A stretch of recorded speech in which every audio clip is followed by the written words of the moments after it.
SC ఎస్టీలకి మొత్తం 11,451 మందికి 270 కోట్ల రూపాయలు ఇన్సెంటివ్స్ బకాయిలుంటే అవి కూడా క్లియర్ చేసే పరిస్థితికి వచ్చాం.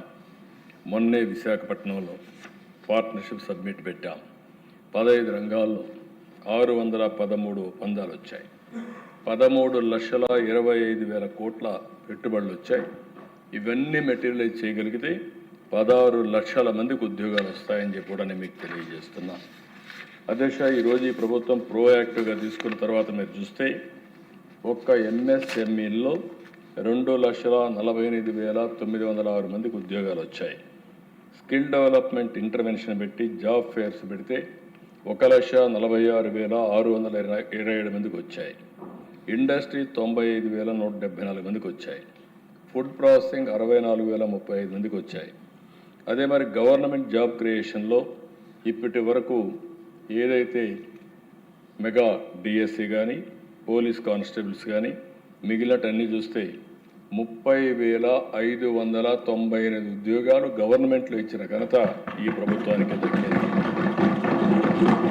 నెట్ క్యాప్లో 20,393, IT electronics 13,866, tourism 5,028, mines and geology 3,220, మొత్తం 6,28,327 మందికి ఇప్పటికి ఉద్యోగాలు ఇచ్చిన ఘనత ఈ ప్రభుత్వానికి దక్కింది.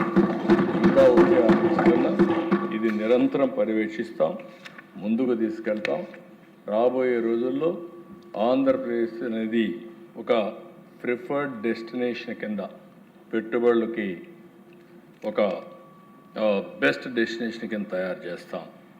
విశాఖ ఇది కూడా దిశ ఏ ఒక్క ప్రాంతంలోనే అభివృద్ధి కాకుండా అన్ని ప్రాంతాల సమగ్ర అభివృద్ధి పోతున్నాం.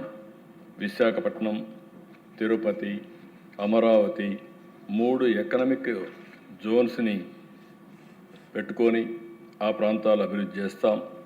2047కి మనం చూస్తే $2.4 ట్రిలియన్ ఎకానమీ తయారు చేయాలని ఒక యాక్షన్ ప్లాన్ పెట్టుకున్నాం. ఐటీకి, జీసీసీకి, డేటా సెంటర్కి ఇవన్నీ కూడా విశాఖపట్నం ఒక హబ్గా తయారవుతుంది. ఈరోజు మనం తీసుకున్న పాలసీలు మీరు ఆలోచిస్తే దిశ విశాఖపట్నానికి మొన్న ఈ 20 నెలల్లో ఎవరు ఊహించినటువంటి పెట్టుబడులు అక్కడికి వచ్చాయంటే అది ప్రభుత్వం చూపించిన చొరవ. అదే మరి అమరావతిని క్వాంటమ్ సిటీ కింద, నాలెడ్జ్ సిటీ కింద ఇక్కడ తయారు చేస్తాం.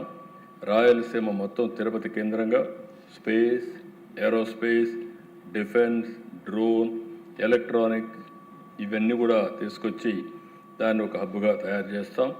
కొప్పర్తి, ఓర్వకల్ 2 నోడ్స్ ముందుకు పోతున్నాయి.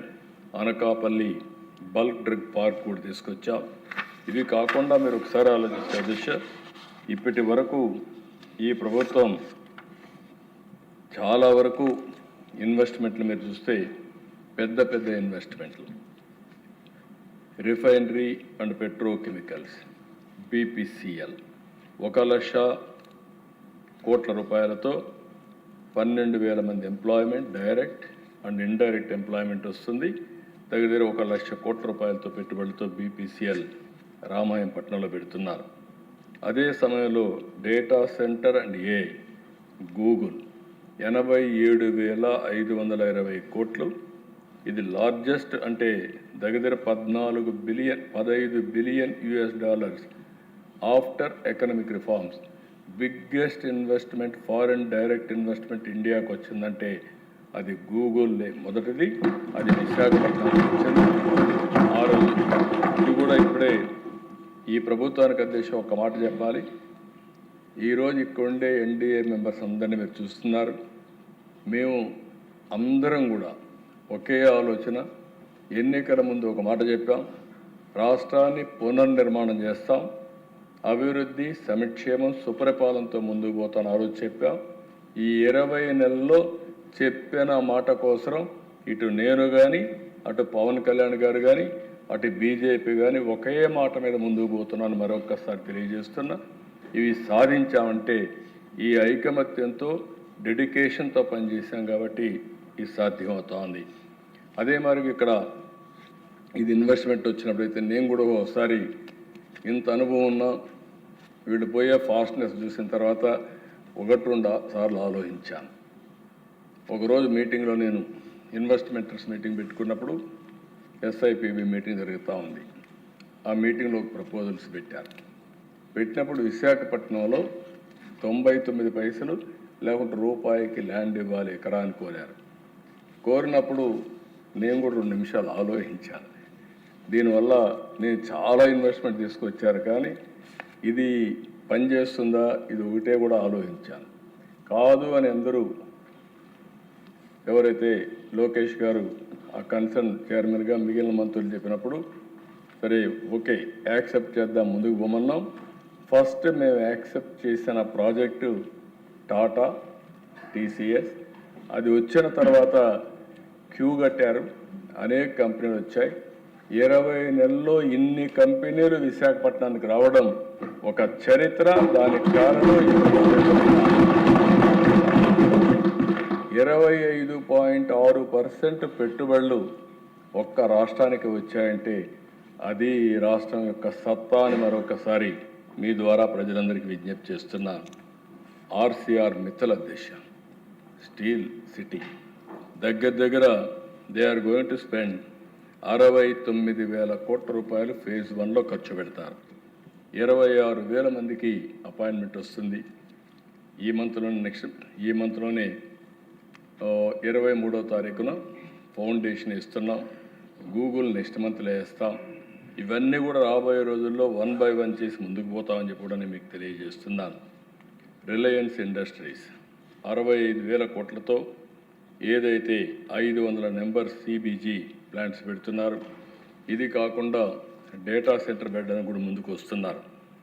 AM green metals and materials limited అయితే దగ్గర గ్రీన్ అమోనియం కోసం ముందుకు పోతున్నారు.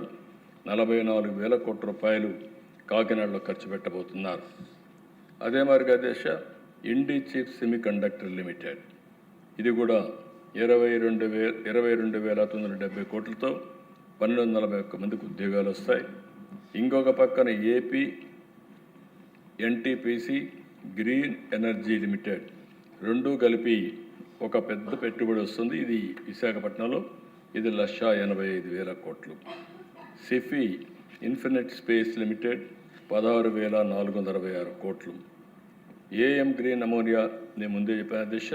టాటా పవర్ రెన్యూవబుల్ ఎనర్జీ కూడా దగ్గర 6,670 కోట్లతో పెడుతున్నారు. ఇంటిగ్రేట్ ఫార్మా ఏదైతే లారస్ ల్యాబ్ 5,630 కోట్లతో పెడుతున్నారు. అదే సమయంలో షిరిడి సాయి ఎలక్ట్రికల్ లిమిటెడ్ ఒక 5,570 కోట్లతో కడపలో ఒక ఇండస్ట్రీ పెడుతున్నారు. LG ఎలక్ట్రానిక్స్ కూడా ఒక 5,000 కోట్లు. ఈ విధంగా మీరు ఆలోచిస్తే దిశ సిమెంట్ కానీ TCS, కాగ్నిజెంట్, రహిజా, విశాఖ రియాలిటీ ఇలాంటి అనేకమైన కంపెనీలన్నీ పెట్టుబడులు పెట్టే పరిస్థితి వచ్చింది. ఈరోజు అధ్యక్ష ప్రభుత్వం కూడా ఒకటి ఆలోచించాం. భవిష్యత్తులో ఈ ఇన్వెస్ట్మెంట్స్ ఇంకా రావాలంటే ఎస్క్రో అకౌంట్ కూడా ఒకటి ఆలోచించాం. అన్నీ కూడా సింప్లిఫికేషన్ చేస్తాం. స్పీడ్ ఆఫ్ డూయింగ్ బిజినెస్ పోతాం. ఎవ్వరు కూడా ప్రభుత్వం దగ్గరికి వచ్చే పని లేకుండా వాళ్ళకి ఇవ్వాల్సిన ఇన్సెంటివ్స్ కూడా ఆన్లైన్లో టైం ప్రకారం ఇచ్చే విధంగా ఎస్క్రో అకౌంట్ కూడా తొందరలో తీసుకొస్తాం.